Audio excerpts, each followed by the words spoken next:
There are a lot of ways to find out about a student's prior schooling, and a lot of ways that I may try to find out about it and fail, which is just kind of part of that process.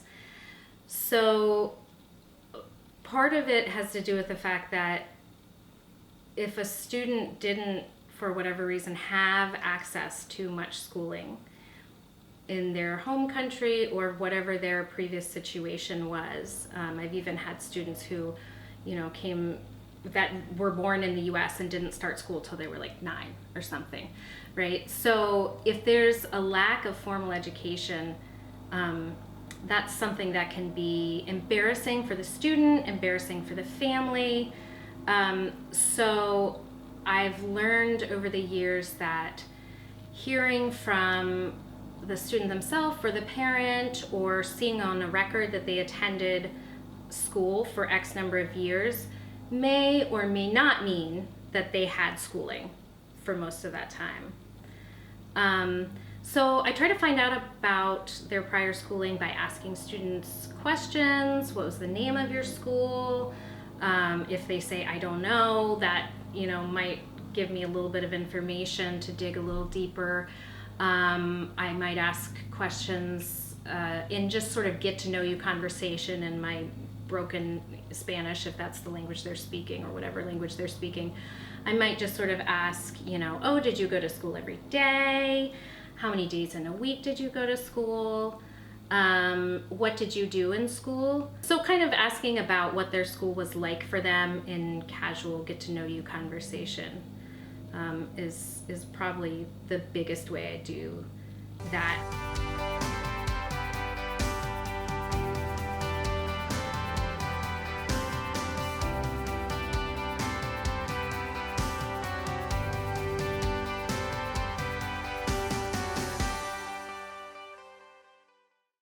One of the hardest parts about being a middle school or high school ESOL teacher is when you get students who have limited formal education and they possibly don't have literacy in their first language when they get to you and they're already an adolescent. There isn't, at least when I started teaching, there wasn't a lot of research on how to deal with these kind of students, and sometimes I didn't know until way into the school year that they couldn't write their name, or they never really experienced using a pencil, keeping a notebook, and even just the culture of school. So this led to our ESOL team developing an intake process that we do in the summer. And that has been vital to finding out who are the students who have interrupted education. And we know that prior to the start of school, so that we can plan for intervention groupings based on their interrupted education.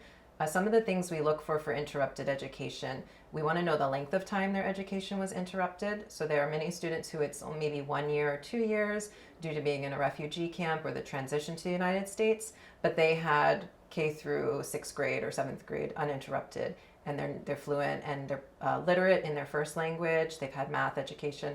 Those students we're not as concerned about. I have about 8 students who just, because of interrupted education, they have literacy or they're bright, but they don't know how to handle school. Like right. They don't know how to do school. Yeah. They don't know what that means, and they or as they grow and acquire language. I have one student who he's just never had to. So he kind of does. He's struggling with the concept of I have to sit down and do this now because you need it to be turned in for me to get this grade, because he's like showing language growth, but he doesn't want to do things when he's asked to do, like, why can't I do this? He's like, why do I have to do this now? Like, what? Like, this is kind of hard. Like, I don't want to work in this group. What are you doing? Like, what are you talking about?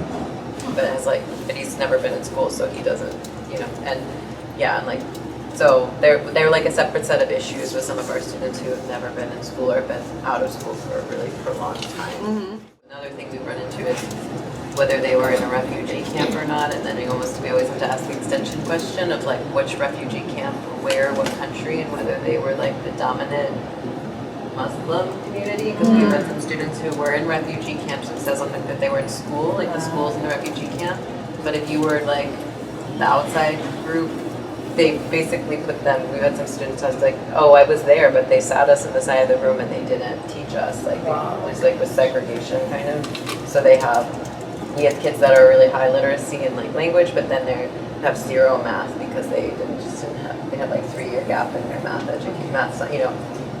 science education, but they were still reading and writing with their parents or writing in the Quran or the religious educations.